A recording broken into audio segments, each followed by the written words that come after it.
la phrase de Nathan, c'était « Ten chiyuch hakol letova », donne un sourire, tout est pour le bien.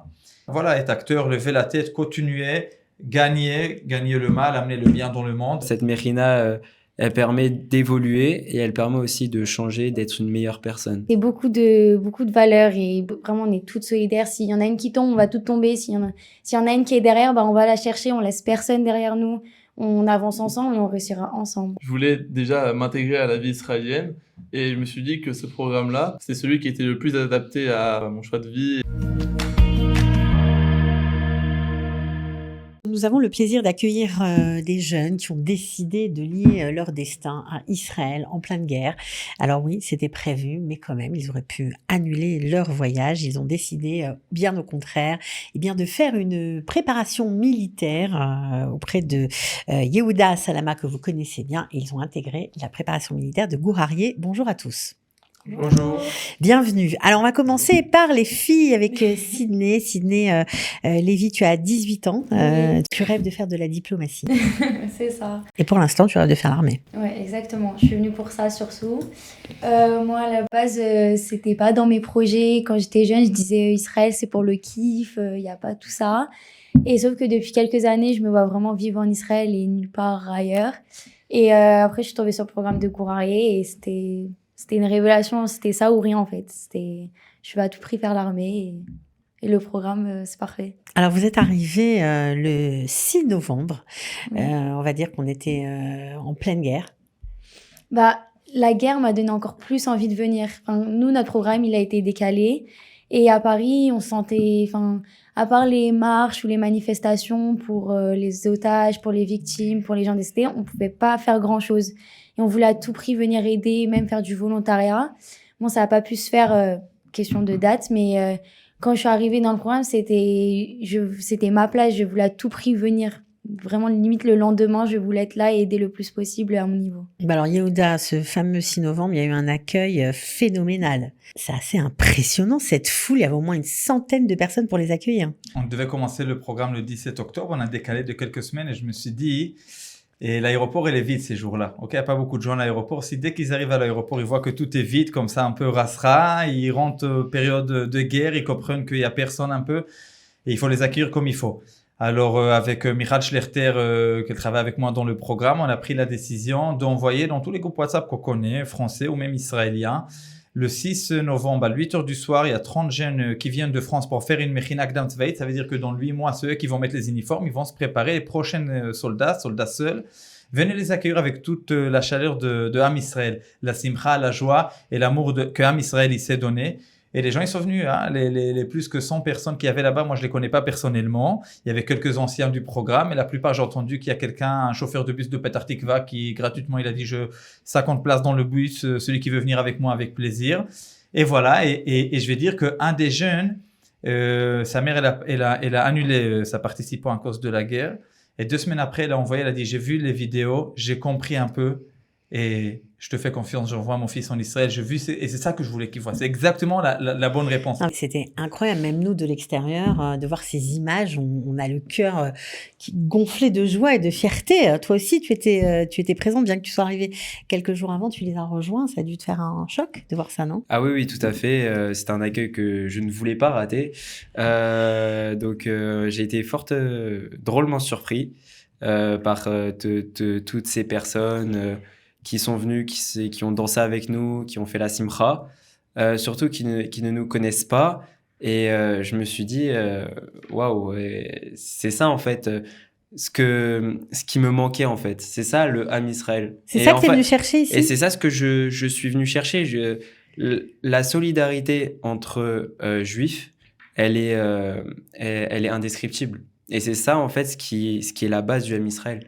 Alors, entre juifs, à Paris aussi, il y a de la solidarité. Bien sûr, mais il y a aussi, c'est-à-dire, c'est le Am Israël en lui-même. Il y a une solidarité dans le Am Israël qui est incroyable, qu'on ne peut pas décrire, et c'est ce qui fait notre force. Et c'est pour ça que, malgré la guerre, tu as décidé de venir. Tu aurais pu annuler ton voyage. Certains l'ont fait, j'imagine, Yehuda. Sur 32, il y en a 2 qui ont annulé, mais des autres que, après la guerre, ils m'ont envoyé qu'ils veulent venir. Alors, ça fait, voilà. Et le 3e que j'ai dit qu'il est annulé, mais qu'il est venu 2 semaines après, grâce à cet accueil à l'aéroport et les 2 premières semaines du programme. Bon, toi, Alors, tu voilà. voulais pas annuler. À aucun moment je voulais annuler. C'était quand j'ai appris que malheureusement on a été surpris par le Hamas. Moi, au début, je me suis dit, ça allait fort, Israël est fort. Je m'inquiète pas pour eux, je m'inquiète pas pour les soldats parce qu'ils sont forts, ils vont y aller, ils vont régler cette histoire. Mais je me sentais un petit peu pas à ma place en fait. Et c'est ce qu'on a vu justement à En France. En France, oui, bien sûr.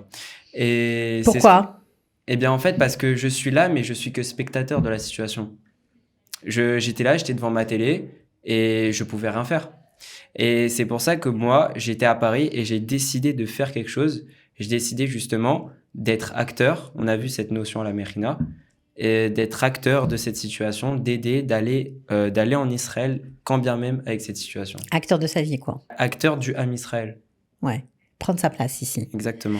Bon, parce qu'il faut dire qu'ils n'ont pas encore fait leur alia. Hein. Vous êtes venu dans le cadre d'un programme Bassa, toi aussi, je crois, David Zerbib. Exactement. Pourquoi tu as choisi Gourari? C'était quoi ton envie, vraiment? Déjà, moi, faut savoir que j'adore le sport. Vraiment, je suis un amoureux du sport. Et je voulais déjà m'intégrer à la vie israélienne.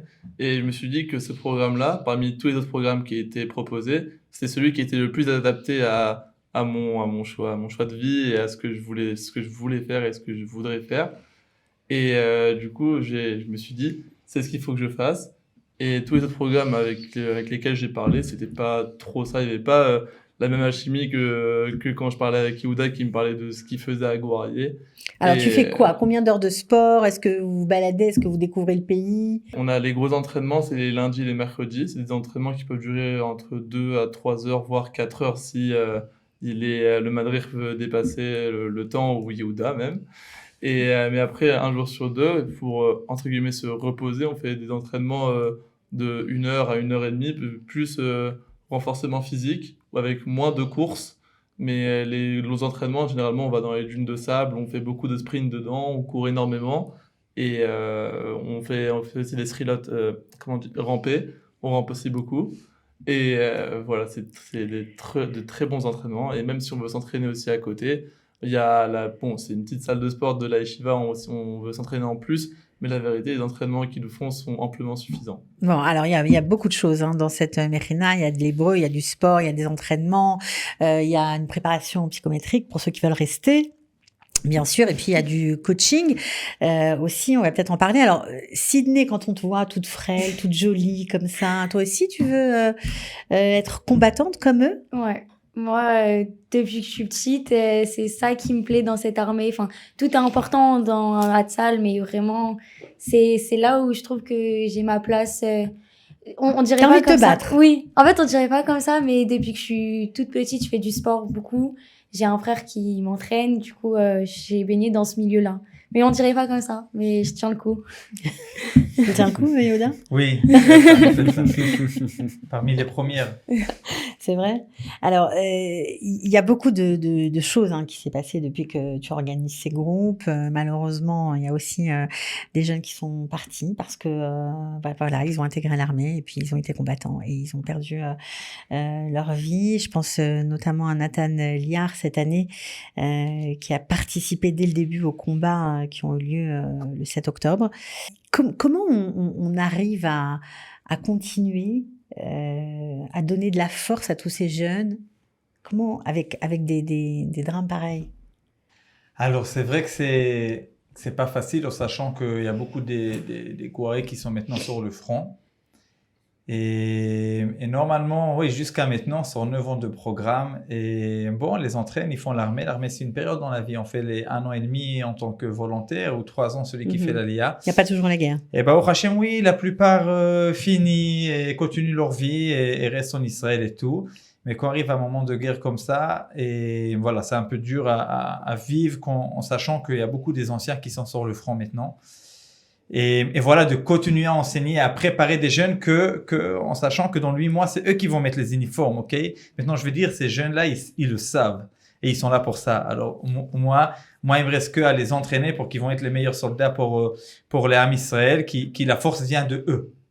Eux, ils savent. Un des parents, il m'a dit, ma fille, elle sait que dans 8 mois, c'est elle qui va mettre les uniformes.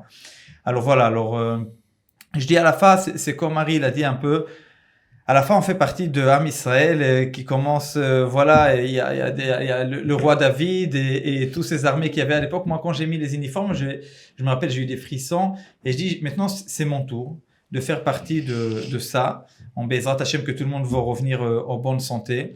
Nous, maintenant, cette année, on a fait des t-shirts chaque année. Cette année, la couleur est gris. Chaque année, il y a une couleur différente. Et cette année, j'ai mis aussi la phrase de Nathan, c'était Ten chiyuch hakol letova, donne un sourire, tout est pour le bien. Et on a mis ça sur les t-shirts cette année. Et on essaye cette année de faire, marcher sur ses pas. Nathan était aussi un élève et aussi un madrich avant l'armée. Et chez nous, il était en course maquis, mettait mefaket. C'est vraiment l'image du guerrier. Ok, vraiment un bon exemple. Et on essaie de prendre son exemple, que les jeunes vont le connaître et vont aller sur ses pas à lui et de continuer. Et je pense qu'à la fin aussi, c'est ça que lui voulait. Voilà, qu'on garde le sourire, qu'on continue. Il y a un guerrier, un ancien qui a partagé il n'y a pas longtemps que grâce à Nathan, il a fini lui le cours d'officier. Nathan, il lui a dit, et mak, c'est des srouillottes. Et srouillottes, comment on dit en français, c'est des mérites. Voilà. Des mérites, voilà. C'est un mérite d'être à l'armée, c'est un mérite d'être officier à l'armée, d'être mefaked à l'armée. Continue, prends des mérites comme ça. Et voilà. Il encourageait. Hein? Il l'encourageait. Nathan, il a encouragé, lui, il a encouragé aussi tout son groupe. Et nous aussi, quand on était à Gouaria avec lui, c'était vraiment la mascotte de sa promo. Alors, voilà, nous, c'est la vie en Israël, c'est la vie en tant que peuple juif. Et on doit, voilà, être acteur, lever la tête, continuer, gagner le mal, amener le bien dans le monde et c'est notre chemin. C'est beau ça d'entendre on va se battre pour amener du bien dans le monde. C'est comme ça que vous le prenez? Bien sûr, parce que dans tous les cas, en tant que juif, on est obligé de se dire qu'on a une terre et qu'on doit la défendre. C'est pas un droit, c'est un devoir même, je pense qu'il faudrait intégrer. Et c'est pour ça aussi c'est très important de se dire qu'on a une terre, faut la protéger, quoi qu'il en coûte. Et même si, bon, malheureusement, il peut se passer ce qui s'est passé avec Nathan, et bah, c'est malheureusement le prix à payer parfois. Vous avez changé depuis que vous avez commencé le programme? Ah oui, tout à fait. Même quand je suis au téléphone avec mes parents, quand je leur explique ce que je fais la journée, ils m'ont dit, Harry, je sais pas si tu te rends compte, mais on voit que tu as changé, tu es heureux là où tu es. Donc voilà, et même quelque chose de tout bête, hein, c'est que moi, j'étais le premier à arriver en retard dans mes rendez-vous, ne serait-ce qu'avec les copains à Paris, j'étais le premier à arriver en retard. Mais aujourd'hui, j'ai limite l'angoisse d'être en retard. Voilà quoi. C'est vraiment cette Mérina, elle permet d'évoluer et elle permet aussi de changer, d'être une meilleure personne. Puis ta pratique religieuse aussi, je crois qu'elle a changé. En tout cas, tu t'es Oui. affirmé en tant que juif ici. Oui, c'est plus facile. Bien sûr. C'est plus facile, voilà, c'est vraiment le terme. C'est que c'est plus facile vu qu'on est, en fait, on baigne dans le bain un petit peu. C'est-à-dire qu'on a plus d'opportunités. On peut porter les tzitzit sans avoir de crainte, on peut mettre la kippa, on peut faire plein de choses. Donc, en France, tu le faisais plus tout ça? En France, je le faisais plus, malheureusement. Pourquoi t'avais peur? C'est pas que j'avais peur, mais c'est que juste j'étais pas dans le cadre. Le cadre me donnait pas envie. Alors qu'ici, quand je vois l'Israël, quand je vois, ne serait-ce que par exemple samedi, vendredi soir, quand je vais à la Sina, quand je croise quelqu'un, il me dit Shabbat Shalom. C'est plein de petites choses qui font que tu as envie d'aller dans le chemin de la Torah. Et c'est plein de petites choses qui font que, oui, aujourd'hui, j'ai un petit peu évolué, oui, dans ma religion. Qu'est-ce qui t'a surpris, Sidney, depuis que tu es arrivée? Qu'est-ce que tu as regardé avec des grands yeux ouverts, hein? Beaucoup de choses. Vraiment, c'est surtout l'entraide. On est devenus en fait une famille. Totalement. Je m'attendais pas à ce qu'on soit aussi proches. Je me suis dit, bon, on s'est tous inscrits pour la même chose, on veut tous la même chose, mais vraiment, maintenant, on est tous et toutes inséparables. Par exemple, quand on passe pas les Shabbats ensemble, je parle pour les filles, on essaye de s'organiser la semaine prochaine. Si on peut pas aller chez quelqu'un pour être encore ensemble. Vraiment, on est toutes soudées. Les valeurs aussi, ça nous a fait toutes grandir, mûrir. C'est-à-dire? En fait, on apprend tellement de choses que j'aurais même pas d'exemple concret. C'est ce qui nous entoure et qu'on prend des responsabilités. Yehuda, il nous en donne beaucoup dans le programme et ça nous prépare pour la vie d'après parce que nous, on sort tous de l'école pratiquement. On connaît pas le monde du travail ou ce qui se passe après. Et là, ça nous intègre dedans pour l'armée, pour le travail. Les études aussi. Ouais. c'est beaucoup de valeurs et vraiment, on est toutes solidaires. S'il y en a une qui tombe, on va toutes tomber. S'il y en a une qui est derrière, bah, on va la chercher, on laisse personne derrière nous. On avance ensemble et on réussira ensemble. On rampe ensemble. On rampe ensemble, on court ensemble. Même si on a fini depuis 5 minutes et qu'il y en a qui sont encore derrière, et ben c'est pas grave, on va les chercher, on refait des tours s'il faut, on laisse personne. Il y a beaucoup d'anciens, de Gourariers qui ont été distingués par le président de l'État d'Israël. Est-ce que ça vous fait rêver? Est-ce que vous avez envie, vous aussi, d'être un combattant émérite comme ça? Bien sûr, c'est un but, c'est un rêve, c'est l'objectif ultime que je pense que n'importe quel Gourarier aimerait et voudrait. Et donc, je pense que oui, c'est vraiment un objectif à atteindre. Ouais. Toi aussi? Oui, tout à fait, tout à fait. C'est quelque chose. Déjà, c'est un mérite et c'est un kavod incroyable. Mais surtout aussi moi, je dirais que c'est un remerciement à Yehuda pour tout ce qu'il nous a apporté. Mais c'est pas fini, on en est qu'au début là. Oui, bien sûr, bien sûr. Ça fait bien que sûr. 2 mois. Et je sais que Yehuda va encore m'apporter beaucoup de choses, que ce soit physique ou que ce soit mental, que ce soit spirituel, plein de choses. Et justement, le fait qu'on soit distingué, bah pour moi, c'est un petit peu un retour sur investissement. Je lui ai dit, Yehuda a investi sur moi de l'énergie. Et ben moi, je lui rends en lui disant voilà ce que je suis devenu. Quand on entend ça, Yehuda, et qu'on entend aussi par ailleurs d'autres discours, que c'est la génération un peu bof, un peu glando, qui scrolle sur les réseaux sociaux et qui en a rien à faire de rien. Non, moi je pense à la fin, chacun il a des envies, ok, chacun il a des rêves et chacun il est bien en fond de lui-même. Après, dans la vie, bon, pas toujours on obtient notre rêve du jour à l'autre. Voilà, on continue dans la routine de la vie. Gourarier, ça permet un peu d'arrêter et de réfléchir un peu, c'est quoi les choses importantes pour moi? Quelles valeurs sont importantes pour moi et comment je vais mener ma vie? Avec quelles valeurs je vais mener ma vie? Et c'est ça qu'on essaye de faire ici. Et à la fin, que les jeunes vont sortir toutes les forces qu'ils ont et tous les rêves qu'ils ont avec leurs qualités et qu'ils vont trouver bien leur chemin et qu'ils vont faire leur chemin à eux, pas un chemin que quelqu'un d'autre il a écrit pour eux ou qu'ils pensent qu'il est bien pour eux, mais il n'est pas forcément. Alors voilà, on pose les questions, on prend le temps de vraiment réfléchir si c'est dans les cours de Torah, les cours de valeurs, de motivation, de leadership et tout ça. Et dans les entraînements, ils voient vraiment sur le terrain comment ils sont. Et des fois, on vit beaucoup dans l'imagination, on voit beaucoup de dans films. Le fantasme. On pense qu'on est tous Rimbaud. Et quand tu viens sur le terrain, dans les dunes de sable et tout ce qui se passe, et tu comprends que tu as du travail à faire. Voilà, et c'est là-bas que tu commences à faire ce travail. Et on vit vraiment dans l'action. Et à la fin, Baruch Hashem, voilà, il y a des bons résultats. Juste cette semaine, il y a un élève de l'année dernière qui a été accepté à Sayeret Golani. Ça veut dire que de l'année dernière, on a déjà Sayeret Golani, Sayeret Parachutiste, Sayeret Givati. Voilà, les jeunes, ils arrivent loin. Ils veulent être mefagdim, ils continuent dans l'armée, ils sont des bons soldats et des bonnes personnes aussi pour l'âme d'Israël. Et aussi, ici, plus tard, quand ils vont faire leur aliyah, on a envie qu'ils font partie de tout ce qui se passe dans ce peuple-là. On a fait beaucoup de choses comme ça avec les anciens, d'aller travailler dans l'agriculture, de faire de l'aide et de participer dans tout ce qui se passe dans le pays. C'était sympa ça d'aller soutenir les agriculteurs. C'était nouveau pour vous ça? Moi, ouais, non, c'est pas la première fois. J'avais déjà fait de l'agriculture auparavant. Mais franchement, moi, j'adore ça. Enfin, contribuer à l'effort de guerre, entre guillemets, parce qu'on aide ceux qui en ont besoin, puisque bon, il y en a beaucoup qui sont partis en Milouï, mais qui maintenant, dans les champs, ils sont seuls à devoir travailler. Et vraiment, on se sent utile au maximum de devoir les aider comme ça. Même si bon, c'est un peu dur physiquement, c'est parce qu'il fait chaud, ou on a la flemme, ou quoi que ce soit. Vraiment, on se sent utile et on peut se sentir très fier aussi.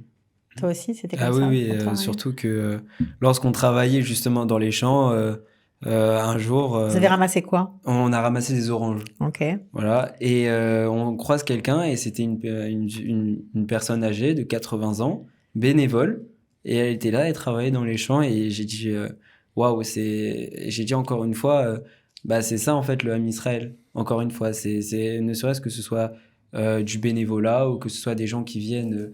pour être rémunérés, mais c'est des gens qui sont là, c'est des gens qui font ce que quelqu'un ne peut plus faire parce qu'il est au front. Et ça, c'est quelque chose de... C'est ça, et ça, je pense qu'on le voit très rarement dans d'autres pays. Ouais, et toi? Je suis totalement d'accord. Pour moi, c'est pas... Enfin, être utile, c'est pas que prendre les armes et aller au front et combattre. Il y a aussi tout ce qui se passe derrière. On a fait beaucoup de volontariat aussi pour par exemple des sacs pour les soldats qui partaient directement le soir même, les sacs étaient au front. On a aidé toutes les personnes qui en avaient le besoin. Donc, par exemple, des personnes âgées qui, avec leur champ, moi, personnellement, les filles, on a accueilli des kakis. Ça aussi, c'était physique. On montait sur des échelles, dans des arbres. On a fait du volontariat avec Sarel aussi. Donc, c'est les sacs pour les soldats ou des sacs avec... Vous êtes en phase avec ce qui se passe, quoi. Oui, on a fait des sacs, des paniers pour les familles aussi qui ont tout perdu. On aide à notre échelle et c'est un plaisir d'aider. C'est même pas une contrainte. Même quand des fois on est un peu fatigué, c'est normal. Et quand on voit toutes les personnes qui viennent de France ou du monde entier en Israël en période de guerre pour aider, on se dit on n'a pas le droit de se plaindre. Genre on est là, et on doit aider pour ceux qui défendent notre pays et qui nous défendent nous et qui nous permettent de faire ça. Non, c'est beau tout ça. Bon, qu'est-ce que je peux vous souhaiter? Slacha déjà. La slacha dans tout ce qu'on veut faire, surtout à l'armée, dans les études et voilà. Ouais, parce Et qu'ils la ont réussite, vous avez, de la réussite, bien Ouais. sûr. Vous avez plein de projets tous. Hein. Ouais. Ouais. Toi, tu veux faire de la politique, a priori. Toi, tu veux faire kiné, ostéo, c'est ça? Ouais, c'est ça, c'est un projet, ouais, peut-être. Et toi? De la finance. Voilà, donc en plus, ils ont la tête bien faite, quoi. Oui, au Hachem, voilà, on fait aussi les psychos et tout pour ça. Ils apprennent l'hébreu et c'est des jeunes que, des fois, voilà, par le sport, par les entraînements et tout, on sort de motivation et de là-bas, on sait qu'aussi pour les psychos, il faut travailler. Pour l'hébreu, il faut travailler. On sait qu'on peut dépasser les limites, on peut arriver loin et ça demande du travail dur. Et à Gourari, on apprend comment on travaille dur et on réussit et on est fiers de nous. Magnifique. Bon, en tout cas, Yeah. on vous souhaite bonne chance, vraiment. Merci beaucoup. Merci d'être venu. J'espère que vous donnerez envie à d'autres jeunes de faire comme vous, tout Ouais. simplement. Bien sûr, on espère. On C'est sans espère. regret, j'imagine. C'est Ah, je re-signe. le meilleur programme. Il faut Ah, venir vraiment. ici. Il faut venir ici. Vous allez voir, vous allez ressortir, vous serez pas la même personne. Vous allez être la meilleure version de De vous-même. vous-même. Ouais, Exactement. Grâce à Hachem, voilà. Mais il C'est faut, ça, c'est ça. c'est la période de venir en Israël maintenant. Voilà, c'est comme ils ont dit, c'est l'inverse maintenant. Il faut devenir acteur dans l'histoire. C'est la période de venir. Et moi, je pense toujours que quand on dit les Shana Abba Birushalayim Abnouya à Pessah, alors bon, moi je l'ai dit, j'habite à Jérusalem, ça fait 30 ans, Besséder, mais quand des gens qui habitent en France le disent, ils le croient vraiment. Ils veulent vraiment. Et c'est Archav le temps de le C'est faire. possible, c'est tout vraiment à fait Archav le possible. temps de le faire. Prochain programme, ça démarre quand? Octobre, Bezrat Hashem, l'année prochaine. C'est l'année après les fêtes. prochaine. Bon, en tout Lorsqu'on cas, sera devenu Bogrim. en tout cas, on vous souhaite le meilleur. Vraiment, vous le méritez. Vous Merci forcez beaucoup. l'admiration. Vous souhaite bonne chance de tout Merci cœur. beaucoup. Merci. Kola Kavod et Am Israël Chaim. Merci beaucoup, Merci. Am Israël. Toda, toda. Am Israël.